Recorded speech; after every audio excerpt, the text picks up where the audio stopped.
Ya silakan. Gil 77 saya tanya dulu Bang, apakah Anda seorang Kristen atau Islam? Yes Bang, Kristen. Oke. Silakan, apakah Anda ingin menyatakan bahwa pernyataan saya itu sesat? Itu yang tadi Bang, katanya nyembah manusia itu boleh, kata Abang itu gimana ya? Bukan, apakah Anda ingin menyatakan bahwa pernyataan itu sesat? Yes. Iya. Oke, baik. Artinya Anda sudah membaca Alkitab ya? Iya, kalau kita baca di Kisah Para Rasul 10 ayat 25-26 yang berkata demikian. Ketika Petrus masuk, maka Cornelius dan menyebutnya. Ia sujud, sebentar ya Bang, mati. Silakan. Ia sujud di depan kakinya dan menyembah dia. Tetapi Petrus mencegahnya, katanya, bangunlah, aku ini hanya manusia biasa Bang. Ayat yang ke-26, Wahyu 19 ayat 10, lalu aku tersungkur di depan kakinya menyembah dia. Tetapi ia berkata kepadaku, jangan, aku ini hamba sama dengan engkau dan saudara-saudaramu yang memiliki kesaksian Yesus sembahlah Allah, gitu loh Bang. Baik. Bagaimana itu kalau menurut Baik. Abang, kalau misalnya Abang bilang tadi menyembah Yesus boleh gitu? Baik Bang, yang barusan Anda baca itu adalah penolakan dari seseorang yang dia itu disembah. Oke.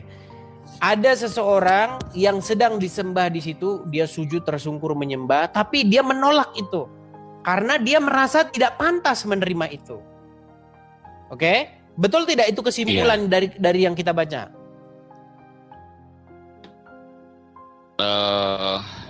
Iya. Oke. Kenapa mereka seperti itu? Bang. Karena mereka merasa tidak pantas menerima sembah itu. Tetapi itu tidak menunjukkan bahwa larangan menyembah manusia itu ada di situ. Sebelum saya tunjukkan ayatnya. Tapi Anda sudah pernah membaca Alkitab dari Kejadian sampai Wahyu? Belum habis Bang, tapi hampir habis, ya, cuma belum habis. Ya, seharusnya kalau belum habis jangan mengeluarkan statement dulu, tapi nanti saya akan tunjukkan di situ. Oke. Iya, belum habis ya Bang. Coba, apakah di situ menyimpulkan bahwasanya orang yang melakukan penyembahan kepada manusia itu di situ adalah melakukan pelanggaran terhadap hukum Taurat? Bagaimana Bang? Bagaimana tadi? Abang kan membawa 2 ayat. Pertama di dalam Kisah Para Rasul. Kemudian yang kedua di dalam Kitab Wahyu. Iya Bang. Di dalam Kisah Para Rasul di situ dikatakan bahwa seseorang itu menyembah, tetapi dia katakan saya ini hanya hamba saja. Di dalam Kitab Wahyu pun sama. Dia melakukan penyembahan di situ, terus dia menolak. Jangan, karena saya ini seorang hamba saja. Iya betul Bang. Oke. Iya. Kesimpulan dari situ adalah orang tersebut menolak disembah, betul? Iya betul. Oke. Adakah dari situ disimpulkan bahwa yang dilakukan orang tersebut adalah sebuah pelanggaran terhadap hukum Taurat atau hukum Tuhan? Mengandalkan manusia saja sudah tidak boleh Bang.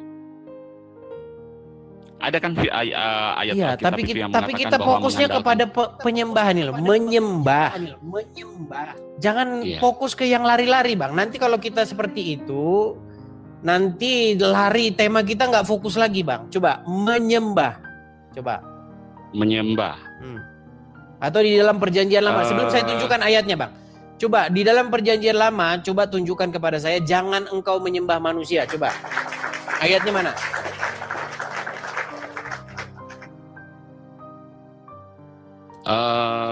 Nggak pernah nemu sih Bang. Kalau seperti Abang bilang itu nggak ada memang. Oke. Saya akan tunjukkan satu ayat ya Bang ya, supaya banyak ayat sebenarnya Bang. Oke, ada Alkitab di situ Bang? Ada. Oke, coba dibuka 2 Samuel 9. Aplikasi ya. Oke, 2 Samuel 9.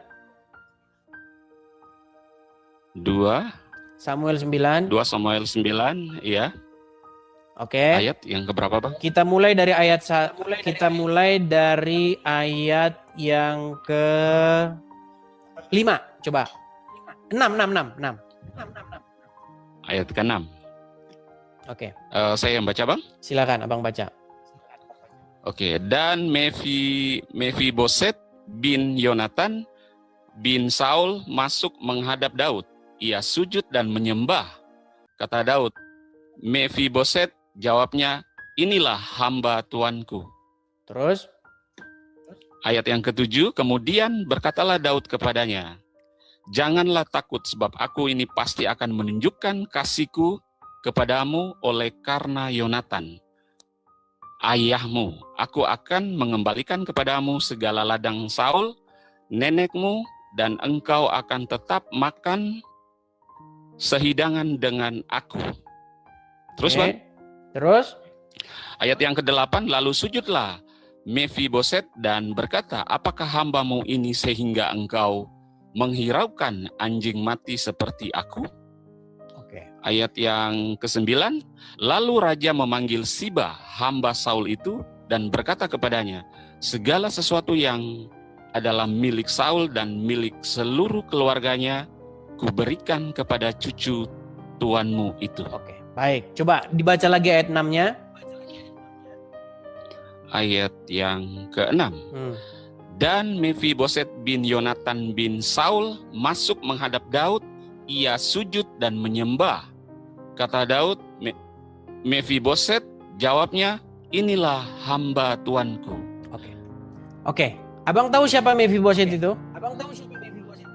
Enggak tahu Bang.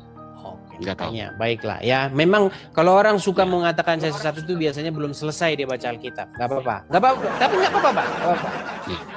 Jadi Bang, Daud itu adalah seorang menantu daripada Raja Israel pada waktu itu. Namanya Saul. Saul ini punya anak namanya Yonatan. Di mana Saul ini dekat sekali dengan Yonatan. Mereka itu sahabat luar biasa. Bahkan Yonatan ini, anak Saul ini, sampai mau dibantai sama bapaknya karena dia ini terlalu dekat dengan Daud. Nah, jadi Daud itu punya sumpah kepada Yonatan, ya, tentang mereka dan keturunan-keturunan mereka.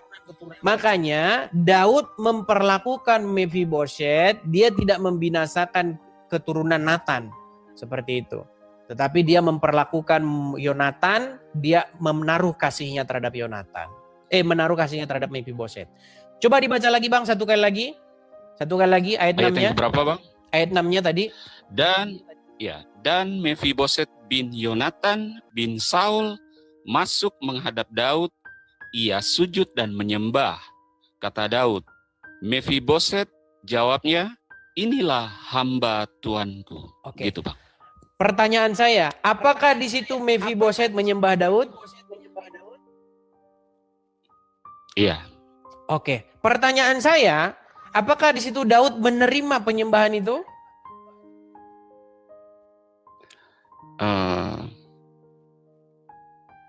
Iya Bang.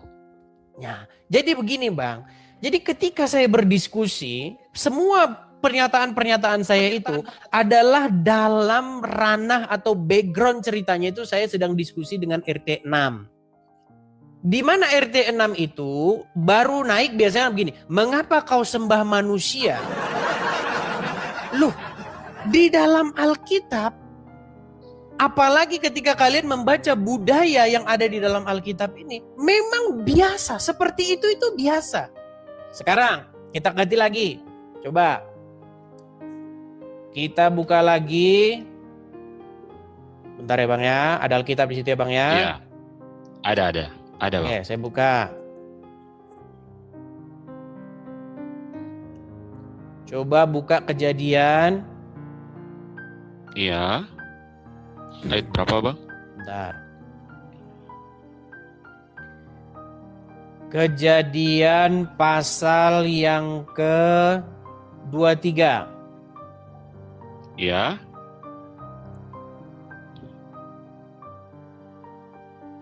Oke. Iya. Kejadian pasal yang ke-23. Kita mulai dari ayat yang kelima dulu Bang, silakan. Ya. Ayat yang kelima. Mulai ayat yang keempat dulu Bang, Keempat dulu. Oke. Ini perkataan Abraham ya kepada Bani Het ya, silakan. Ya. Aku ini orang asing dan pendatang di antara kamu. Berikanlah kiranya kuburan milik kepadaku di tanah kamu ini, supaya kiranya aku dapat mengantarkan dan menguburkan istriku yang mati itu. Terus? Ayat yang kelima, Bani Het menjawab Abraham. Terus yang keenam Bang? Ya. Dengarlah kepada kami, Tuanku. Tuanku ini seorang raja agung di tengah-tengah kami. Jadi kuburkanlah istrimu yang mati itu dalam kuburan kami yang terpilih. Tidak akan ada seorang pun dari kami yang menolak menyediakan kuburannya bagimu untuk menguburkan istrimu yang mati itu. Oke, ayat 7-nya. Ayat ke-7. Kemudian bangunlah Abraham lalu sujud kepada Bani Het, penduduk negeri itu. Baik, di sini jelas ya. Lalu bangunlah Abraham, kemudian bangunlah Abraham dan sujud kepada Bani Het, penduduk negeri itu. Bani Het, penduduk negeri itu. Ya. Jadi Bang, Alkitab kita ini Bang, itu memang dipenuhi bahasa-bahasa. Pak, saya memang memaklumi kenapa Zuma, Uncu PI, mereka itu protes. Karena banyak di sini memang istilah-istilah yang berasal dari Arab begitu. Dan ketika berbau Arab, mereka langsung menyimpulkan ini istilah-istilah Islam ini ada di sini begitu. Jadi sujud itu bahasa Arab Bang. Bahasa Indonesia tidak, di dalam kamus bahasa Indonesia asli tidak ada kata sujud. Sujud itu bahasa Arab yang kita serap ke dalam bahasa Indonesia. Jadi kata sujud itu maksudnya menyembah, itu sama itu.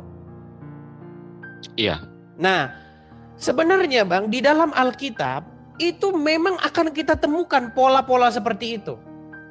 Bahkan ya Bang ya, bahkan di budaya kita Indonesia, kalau Abang, saya nggak tahu Abang apakah orang Batak atau apa, ada Bang namanya tari marsomba. Sembah itu Bang, tari sembah. Asal saya dari Lampung Bang, ada namanya tari sembah. Tari sembah itu digunakan untuk menyambut pembesar. Misalnya ada bupati, gubernur, raja datang, maka mereka akan mengadakan tari sembah, menyembah. Nah di dalam Alkitab Bang, tidak pernah ada larangan penyembahan kepada manusia, itu gak pernah ada larangan. Tapi orang menolak disembah itu ada. Seperti yang baru Abang kutipkan itu. Karena apa? Iya. Dia merasa tidak pantas menerima itu. Seperti itu. Nah di dalam Alkitab Bang, kalau kita baca Injil, tokoh atau sosok Yesus itu adalah tokoh besar dan berpengaruh. Makanya ketika Yesus berjalan, orang datang menyembah. Ya kan? Karena apa? Karena mengetahui bahwa Yesus adalah Raja Sang Mesias yang akan datang itu. Seperti itu Bang. Nah yang sesat, yang dilarang di dalam Alkitab adalah ketika kita membungkukkan diri sujud menyembah kepada berhala ataupun ilah lain. Seperti itu. Itu yang dilarang dalam Alkitab Bang. Jadi kita harus benar-benar ngerti seperti itu.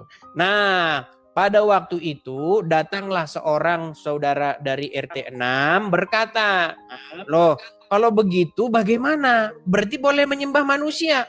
Loh, di dalam tapi nanti kepada mereka saja langsung. Saya tunjukkan ayatnya. Bahkan itu Allah memerintahkan. Ya, bahkan para malaikat disuruh nyembah Adam, disuruh sujud kepada Adam. Begitu. Ada itu ayatnya. Sujudlah kamu. Sujud itu kan bahasa Arab. Nah, sujud ini kalau kita terjemahkan yang menyembah. Begitu. Tapi pengertian di sini Bang, menyembah itu maksudnya bukan menjadi sebagai Tuhan kan Bang, hanya mungkin kayak menghormati, mungkin begitu Bang, atau bagaimana? Nah, inilah ya, makanya kan, saya bilang di bukan sini menjadi baik. Jadi Bang, bahasa-bahasa di dalam Alkitab itu atau bahasa-bahasa di dalam agama ini sering dikutip oleh orang awam lalu menjadi kesalahan umum, kesalahan yang sudah berakar, berurat. Contoh, mau kemana? Mau ke gereja. Mau ngapain? Nyembah Tuhan. Kamu nyembah Tuhan berapa kali sehari? Nyembah. Jadi begini Bang, di dalam Alkitab kita itu penyembahan itu identik dengan yang namanya perbaktian, berbakti. Jadi ada dua kata Bang yang membedakan.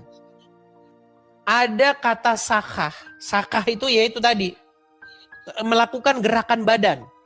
Artinya membungkukkan badan kita atau memposisikan badan kita itu dalam posisi takluk atau posisi menyembah.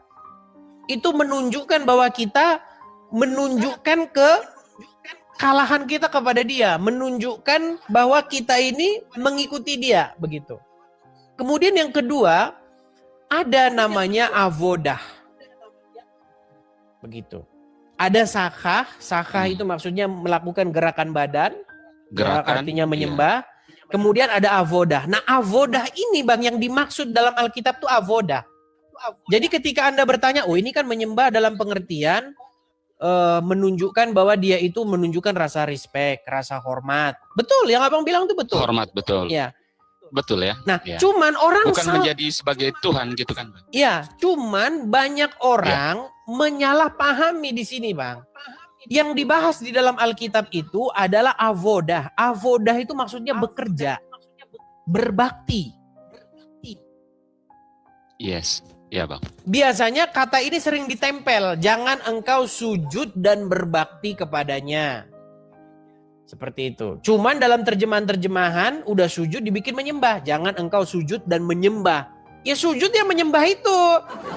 Makanya Bang, di dalam Alkitab kita ini, Alkitab terjemahan LAI ini belum betul-betul sempurna penerjemahannya. Masih banyak kata-kata yang dia itu tidak tepat. Jangan engkau sujud dan menyembah. Ya sujud ya menyembah itu. Maksudnya jangan engkau menyembah dan berbakti kepadanya. Seperti itu. Itu yang dilarang. Nah jadi kita Bang, kita ini orang Kristen disuruh untuk beravodah, untuk berbakti. Apa itu berbakti? Melakukan pekerjaan yang disuruhkan kepada kita. Gitu. Nah cuman kata berbakti ini yang diterjemahkan dalam Alkitab sebagai beribadah, itu sudah disalah kaprahi oleh orang. Makanya ngapain ke gereja? Ibadah. Pulang dari gereja artinya nggak ibadah. Ini juga pernyataan yang salah. Jadi berbakti itu Bang atau beribadah itu dilakukan dalam 24 jam sehari. Kapan kita harus berbakti? Kapan kita harus beribadah kepada Tuhan Yesus? Setiap hari dan setiap detik. Begitu. Dalam setiap detik, dalam 24 jam 7 hari, kita melakukan pekerjaan yang diperintahkan kepada kita untuk kita lakukan. Itulah berbakti. Cuman di tengah-tengah masyarakat, berbakti atau beribadah, itu artinya pergi ke gereja atau pergi ke masjid. Hari ini kita mau beribadah. Loh berarti kemarin tidak beribadah. Gitu Bang. Jadi ada kesalahan-kesalahan yang sudah berakar di tengah-tengah masyarakat. Sekali lagi Bang ya, saya katakan avodah itu artinya bekerja. Dari kata abdi, pengabdian. Kata itu muncul pertama kali di dalam kitab Kejadian. Ketika Tuhan menempatkan manusia itu ke taman. Jadi kemudian Tuhan menempatkan manusia itu ke suatu taman di Eden untuk mengusahakan taman itu. Nah, kata mengusahakan itu bahasa Ibraninya adalah avodah. Ya. Gitu. Kata itu identik dengan pekerjaan, identik dengan abdi atau hamba. Seperti itu. Jadi kapan kita harus melakukan pekerjaan itu? Kapan kita harus melakukan pekerjaan pengabdian itu? Dalam 24 jam. Seperti itu. Itu Bang ya, mengerti paham sekarang ya? Ya paham. Ya. Nah, Ada sekarang lagi, Bang, Bang. satu lagi Bang. Oke, silakan. Yang Abang bilang itu apa saya salah dengar atau gimana ya? Pokoknya saya pernah dengar itu Abang tentang Abang bilang Yesus itu ada Tuhan, itu bagaimana itu Bang maksudnya?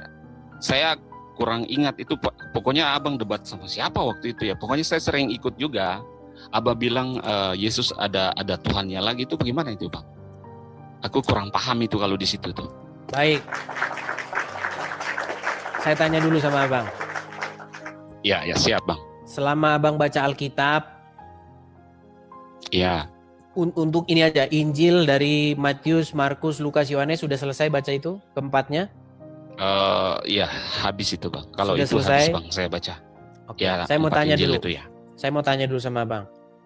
Ya, siap, ketika Bang. Anda membaca Injil Matius, Markus, Lukas, Yohanes, ketika Anda bertemu dengan tokoh di situ yang bernama Yesus Tuhan kita,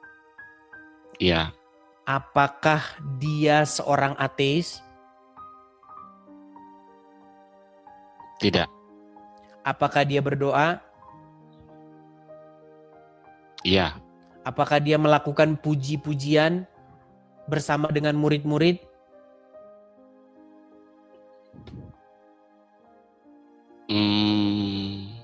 Kayaknya enggak deh Bang. Baik. Tadi Abang sudah menganu ya, sudah mengatakan sudah membaca semua ya. Baik. Iya. Bentar ya. Coba Abang buka, kita mengingatkan lagi ya. Coba buka Matius 26. Matius 26, ya. Ya. Ayat yang keberapa Bang? Sebelum kita ke ayat intinya, coba kita mulai dari ayat, sebentar Bang ya. Matius 26. Kita mulai dari, kita sesi pendalaman Alkitab ya. Supaya kita, kemarin minggu nggak sempat karena ada kegiatan.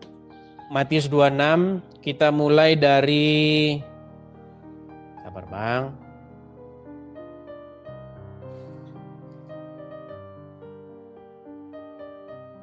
Sebelum 30 Bang, coba. Sebelum 30. Oke, kita mulai 29, dari Bang? Ya, 29. Kita mulai dari, sebentar Bang. Kita mulai dari Matius 26.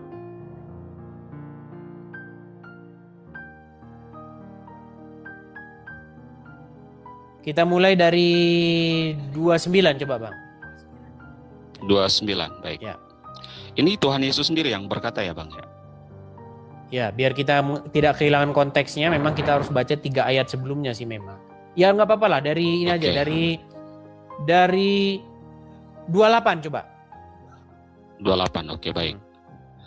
Sebab inilah darahku, darah perjanjian yang ditumpahkan bagi banyak orang untuk pengampunan dosa. Terus? Ayat yang ke-29. Akan tetapi aku berkata kepadamu, mulai dari sekarang, aku tidak akan minum lagi hasil pokok anggur ini sampai pada hari aku meminumnya, yaitu yang baru bersama-sama dengan aku dalam kerajaan Bapakku. Ke-30, coba 30-nya. Ke-30.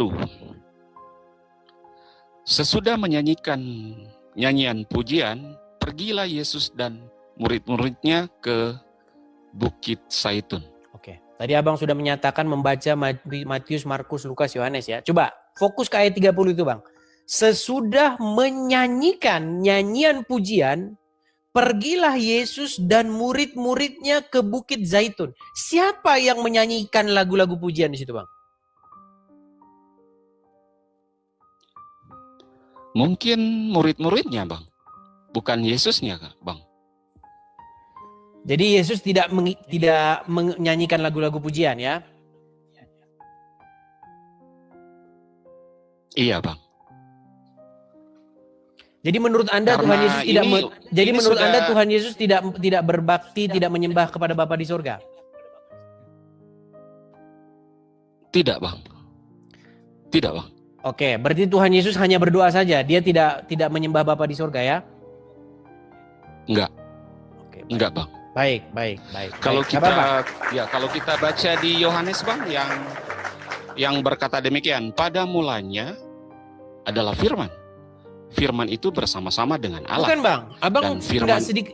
Bang, kita bukan bicara itu. Kita berbicara ketika Anda membaca Alkitab, apakah Anda melihat bahwa tokoh atau sosok Yesus yang ada di dalam Injil tersebut dari Matius sampai Yohanes, apakah Anda melihat Iya. bahwa sosok Yesus itu seorang ateis? Tidak. Tidak. Apakah sosok Tidak. Yesus berdoa? Ya, Oke. Hanya berdoa saja, tetapi dia tidak melakukan penyembahan. Dia tidak melakukan puji-pujian kepada Bapa di sorga. iya.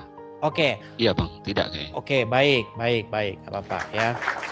Nggak apa-apa teman-teman. Karena yang menyatakan demikian ini memang yang seperti abang ini. Nggak apa-apa bang. Saya akan tunjukkan ya bang ya. Iya, siap, Bang. Bentar. Oke. Coba abang buka di dalam Yohanes pasal yang keempat.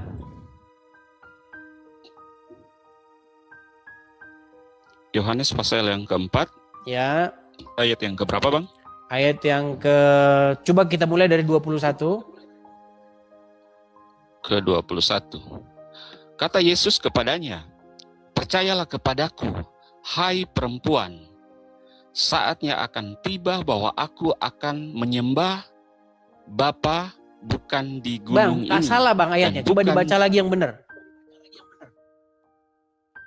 Itu Yohanes Yesus 4 ayat berbicara dengan 21, siapa kan? bang? Seorang perempuan, Bang. Oke, perempuan Samaria betul? Iya. Oke, silakan dibaca lagi. Ayat yang ke-21 kan, Bang, ya? Ayat yang 21 kan? bentar. Kita mulai dari 21, tapi nanti intinya di 22. Oke, siap, Bang. Kata Yesus kepadanya, percayalah kepadaku, hai perempuan, saatnya akan tiba bahwa kamu akan menyembah Bapa bukan di gunung ini dan bukan juga di Yerusalem. Ayat yang ke-22, kamu menyembah apa yang tidak kamu kenal. Kami menyembah yang kami kenal, sebab keselamatan datang dari bangsa Yahudi. Oke, siapa Gitu, yang Bang. berbicara di situ, Bang? Yesus. Oke. Apa kata Tuhan Yesus di ayat 22-nya? Kamu menyembah apa yang tidak kamu kenal. Kami, siapa Ya. di situ kami? Kami mungkin bersama muridnya mungkin, Bang. Oke. Yesus Kami bersama menyembah. Kami Iya, kami menyembah apa yang menyembah. kami kenal. Iya, yang kami kenal. Oke, siapa di situ kami, Bang? Sebab keselamatan. Yesus. Jadi di situ menyembah nggak? Yesus bersama muridnya mungkin, Bang, seperti itu. Oke, jadi Yesus tidak menyembah di situ ya.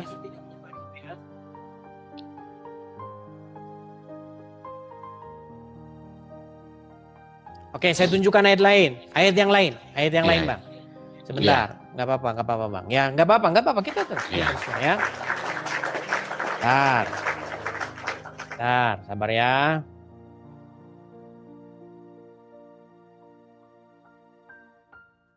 Bentar.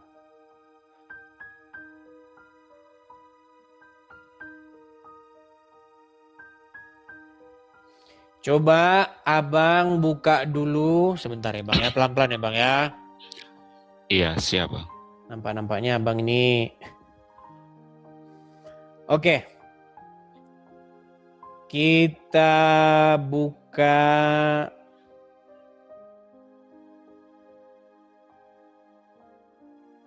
Matius 26.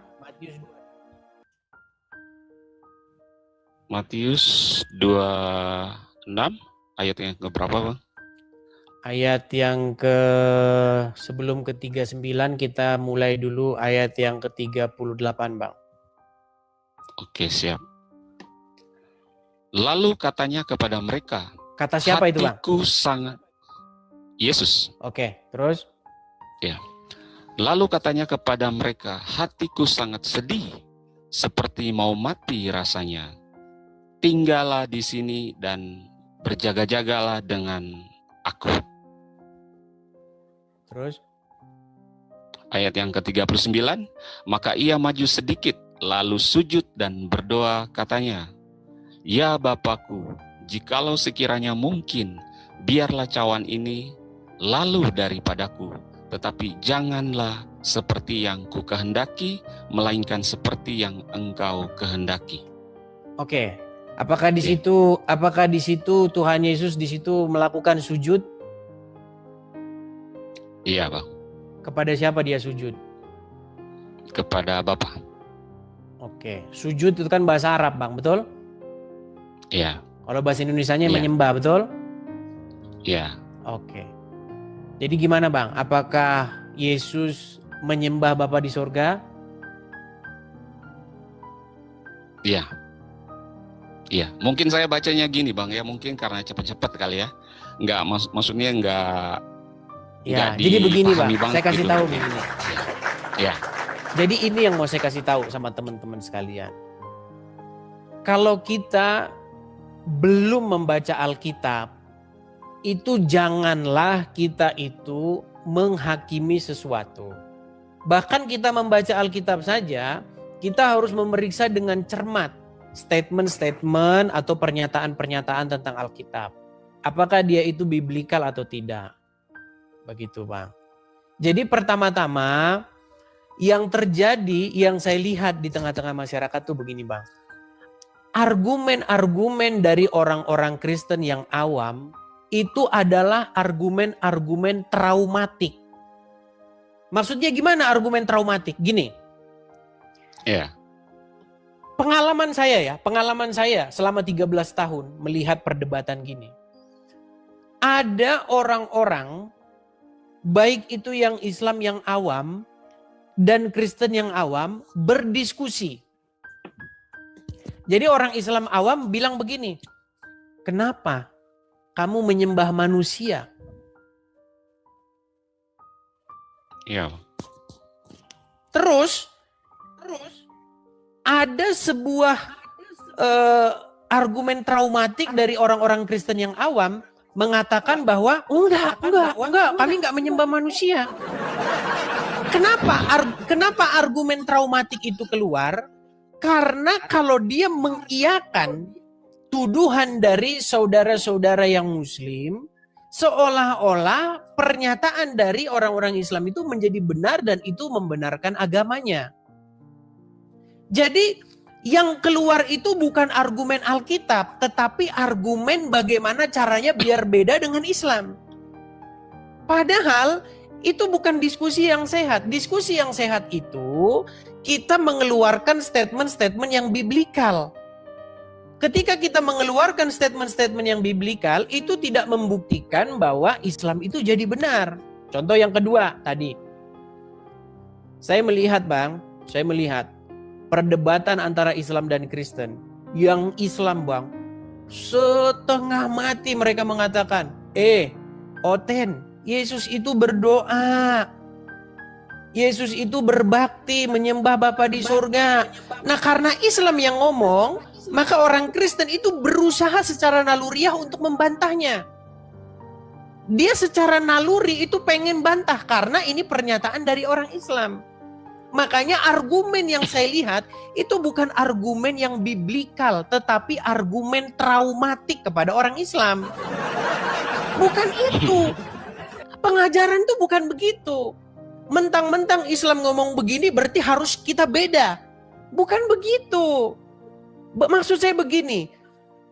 Dengan mengatakan bahwa Tuhan Yesus berbakti kepada Bapa di sorga, beribadah kepada Bapa di sorga, menyembah, berdoa kepada Bapa di sorga, itu sama sekali tidak membuktikan bahwa Islam itu benar. Begitu loh. Dengan menyatakan bahwa di dalam Alkitab ada penyembahan kepada manusia, itu tidak membuktikan bahwa Islam itu benar. Nah, yang saya lihat orang-orang awam yang tidak pernah membaca Alkitab ataupun membaca Alkitab tapi luput, ya, itu adalah orang-orang yang mengeluarkan argumen trauma dengan pernyataan Islam. Pokoknya kalau Islam ngomong A, kita harus bantah. Islam ngomong B, pokoknya harus bantah semua omongan Islam. Bukan begitu diskusi. Seperti itu.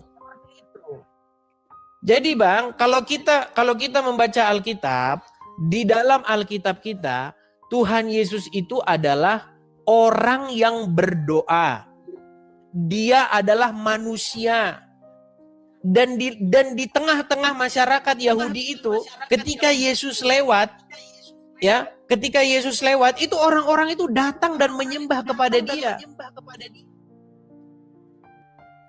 Ya. Dan penyembahan kepada manusia itu memang dilakukan kepada raja-raja. Mephibosheth sujud menyembah kepada Daud. Menyembah rajanya. Seperti itu. Ya. Tapi bedanya mungkin kayak siapa tadi? Siapa tadi lupa Bang saya. Maksudnya mereka kan tidak bisa mengampuni dosa, tapi kalau Tuhan Yesus sendiri kan bisa mengampuni Bang. Gitu loh Bang. Itu mungkin bedanya ya. Baik, ini juga saya lihat kan, nih. Saya lihat juga dari orang-orang awam. Yesus Tuhan karena apa? Karena dia mengampuni dosa, berarti dia Tuhan. Iya. Bang, itu bukan argumen-argumen yang biblikal. Saya tunjukkan kepada Anda. Banyak sekali memang saya harus mulai ini kayaknya fokus ke sini ya Bang ya. Baik. Iya. Bentar. Saya sering melihat itu Bang. Yesus mengampuni dosa. Itu bahwa bukti bahwa dia Tuhan. Aduh. Prematur Bang. Prematur. Baik. Emang ada Bang. Maksudnya emang ada Bang. Selain Yesus bisa mengampuni dosa gitu. Baik. Ada, Saya akan Bang? tunjukkan ayat. Boleh. Saya akan Bang. tunjukkan Siap. ayatnya.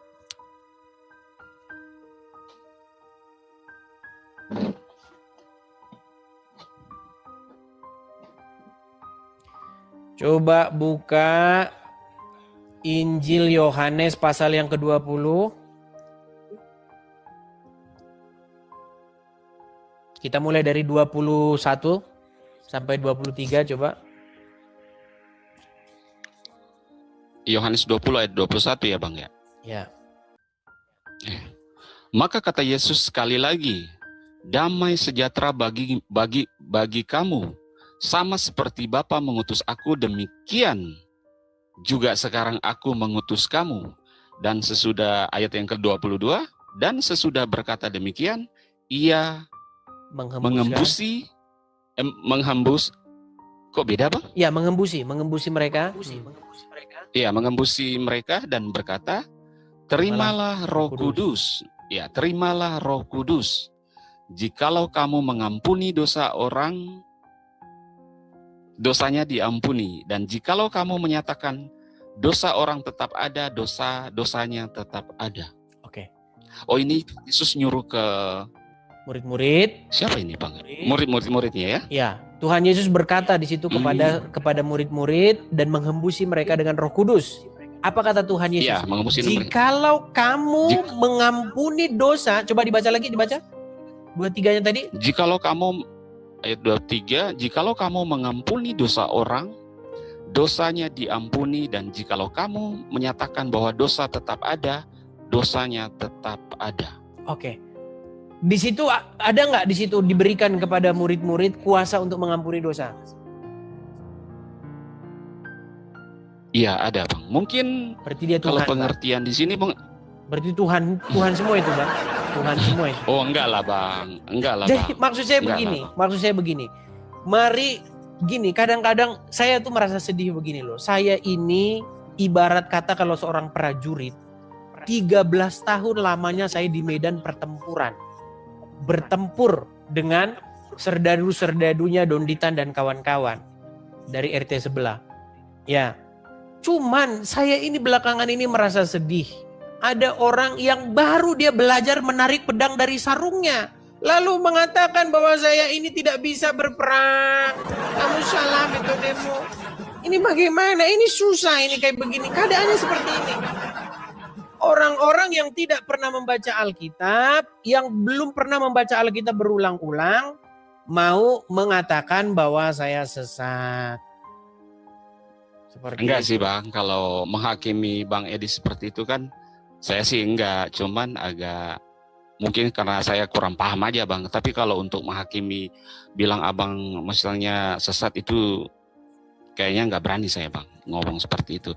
Cuman merasa agak aneh aja gitu loh Bang. Makanya saya naik dan bertanya gitu Baik, loh Bang. baik. Tapi kalau Jadi, mengatakan untuk Abang, oh silakan selesaikan dulu. ya kalau saya mengatakan Abang sesat atau bagaimana, tidak Bang, saya tidak berani itu. Tadi di awal iya Bang, karena menyatakan bahwa di dalam Alkitab di dalam Alkitab menyembah manusia itu sesat katanya Bang. Berarti Daud dan Mephiboset ini mereka ini melakukan ritual kesesatan ini Bang. Mephiboset menyembah Daud, Daud menerima penyembahan itu. Dua-duanya ini sesat ini Bang, nih dua-duanya ini. Seperti itu Bang. Ya, jadi itu yang saya maksudkan. Jadi kita ini ngerti dulu lah dengan posisi kita seperti itu. Apakah Anda benar-benar sudah membaca Alkitab? Kalau belum, ya dibaca dulu seperti itu. Jadi seperti yang saya ingatkan Bang, ada pernyataan-pernyataan saya itu memang yang dia itu tidak biasa. Ingat, pernyataan-pernyataan saya itu tidak biasa di tengah-tengah jemaat. Sehingga jemaat yang selama ini cuman datang ke gereja, duduk dengar firman Tuhan, berkat, amin. Artinya mereka kaget. Karena apa? Karena yang didengar ini dunia apologetika Bang. Kalau di dalam dunia biasa Bang, maksudnya kita ke gereja apa, nggak ada masalah Bang, nggak ada problem. Begitu Bang. Makanya ketika mereka mendengar statement-statement saya yang semua backgroundnya itu dalam sebuah perdebatan, mereka itu merasa aneh begitu. Saya bilang Yesus punya Tuhan, aneh mereka. Yesus kan Tuhan, kok punya Tuhan? Kok Tuhan punya Tuhan? Ini aneh, dia kan Tuhan itu sendiri. Masa dia punya Tuhan lagi? Loh dia kan Tuhan, masa dia berdoa? Begitu gimana? Loh dia kan Tuhan. Jadi Bang, ini yang tidak dijelaskan oleh banyak hamba-hamba Tuhan di gereja Bang. Seperti itu. Jadi ketika mendengar hal semacam itu terkaget-kaget. Iya. Begitu, bahkan sekarang ini Bang ada paham yang namanya bukan sekarang, sebenarnya dari sejak lama yang disebut dengan paham modalisme atau oneness. Itu dianut oleh seperti Malikil. Kalau Malikil dia ngaku, dia jujur, dia oneness, begitu. Artinya tidak ada Tuhan selain daripada Yesus. Begitu. Bapa di surga itu bukan Tuhan. Bapa di surga itu ya Yesus itu sendiri. Gitu. Terus ada juga orang-orang yang mulutnya berkata Tritunggal, tetapi pemahamannya modalisme atau oneness. Contohnya siapa? Contohnya Rudi Iskariot. Karena kalau Rudi Iskariot itu pahamnya itu begini. Sang debater sama Rudi itu adalah sosok yang sama. Gitu. Jadi dua orang itu bisa saling ngobrol. Jadi Yesus itu ngobrol sama dirinya sendiri. Jadi sebenarnya oneness juga. Rudi itu sebenarnya oneness juga. Gitu. Dia mengumpamakan Bapa dengan Yesus itu diumpamakan seperti Rudi Yohanes dan sang debater. Karena dua-duanya itu orang yang sama sebenarnya. Begitu. Jadi Rudi berbicara kepada sang debater. Sang debater nih ya. Wahai Rudi, yaitu aku sendiri. Bukanlah kehendakku yang terjadi, yaitu kehendakmu sendiri. Paham modalisme seperti itu. Jadi banyak orang itu latah. Ini bukan hanya terjadi di orang-orang yang sering berdebat dengan saya Bang. Saya tahun lalu sering berdebat dengan RT 6. Sekalipun saya mengkritik mereka habis-habisan Bang. Ya, sekalipun saya itu harus tetap objektif bahwa itu terjadi juga di tengah-tengah kekristenan. Terjadi Bang. Banyak orang itu latah saja beragama. Tritunggal, Tritunggal, Tritunggal, Tritunggal. Edis tidak Tritunggal. Edis tidak Tritunggal neraka, Tritunggal masuk surga. Apa Tritunggal itu? Coba. Banyak orang nggak ngerti Tritunggal itu apa. Siapa yang merumuskan ini siapa? Ditanya siapa yang merumuskan, plonga, plongo, plonga, plongo. Yang merumuskan Tritunggal itu, kata Tritunggal itu, yang merumuskan hipostasis union itu, ya, tres persona una substantia itu namanya Tertullian. Coba yang ngaku-ngaku Tritunggal itu tahu nggak dia siapa Tertullian? Nggak tahu mereka, nggak tahu. Gitu. Jadi banyak orang Bang, hanya terakhir. ikut-ikutan saja, Bang. Yang merumuskan konsep yang merumuskan konsep tres persona una substantia, tiga person, tiga pribadi satu substansi, itu namanya Tertullian. Bapak gereja namanya Tertullianus. Nah, Tertullianus sendiri yang menggagas atau merumuskan konsep itu sudah meninggalkan konsep yang dibuatnya itu sendiri.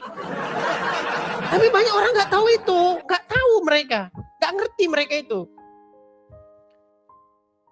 Makanya ketika seseorang menjelaskan Tritunggal, Anda itu menjelaskan apa? Kalau Tritunggal versi Alkitab, saya terima. Tritunggal versi Alkitab, Tritunggal yang biblikal itu adalah Bapa, Putra, dan Roh Kudus. Ya, yang ketiganya kita percaya. Kita dalam pengakuan iman rasuli, aku percaya kepada Bapa, Khalik langit dan bumi. Aku percaya kepada Yesus. Aku percaya kepada Roh Kudus. Itu Tritunggal yang Alkitabiah. Tritunggal yang tidak Alkitabiah adalah Tritunggal yang sudah dijelaskan oleh orang-orang awam.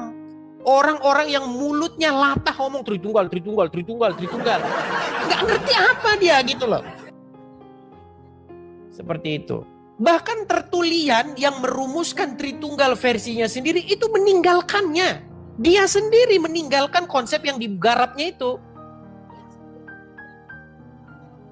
Begitu. Jadi Tritunggal yang benar itu adalah Tritunggal yang biblikal, yaitu Bapa, Putra, dan Roh Kudus.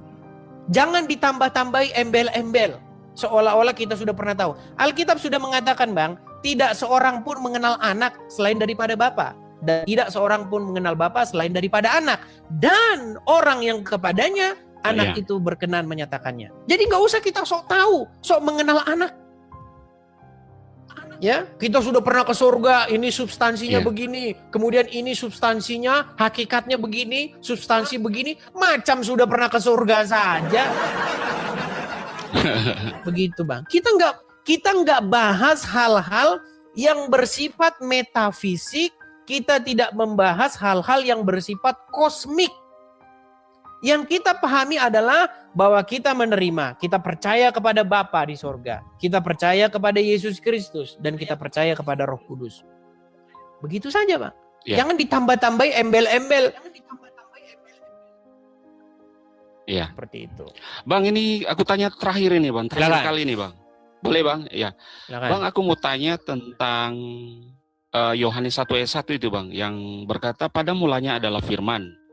Firman itu bersama-sama dengan Allah, dan firman itu adalah Allah.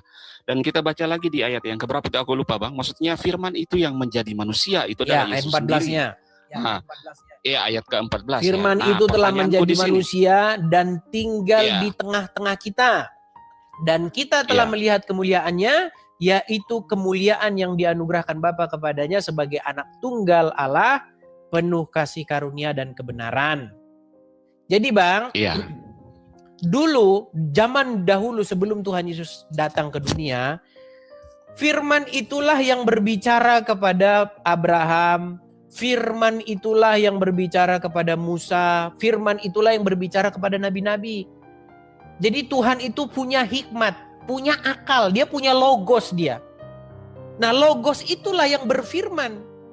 Logos itu, kehendak pikiran Tuhan itu yang datang kepada nabi-nabi. berfirman, mengatakan bla bla. Nah, makanya di dalam perjanjian baru, firman itu datang menjadi manusia. Dan itu betul-betul manusia, Bang. Jadi sekarang ada orang Kristen, dia tidak mau menerima Yesus sebagai manusia. Pokoknya Yesus bukan manusia katanya. Contohnya Malikil itu. Dia tidak mau menerima Yesus sebagai manusia.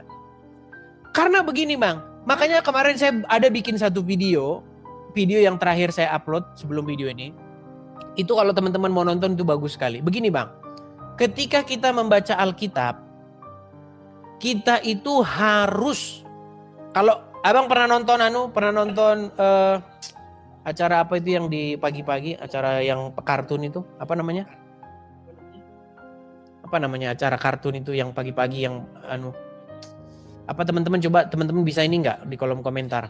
Kartun Kristen itu loh, satu-satunya film kartun Kristen yang masih ada sampai sekarang.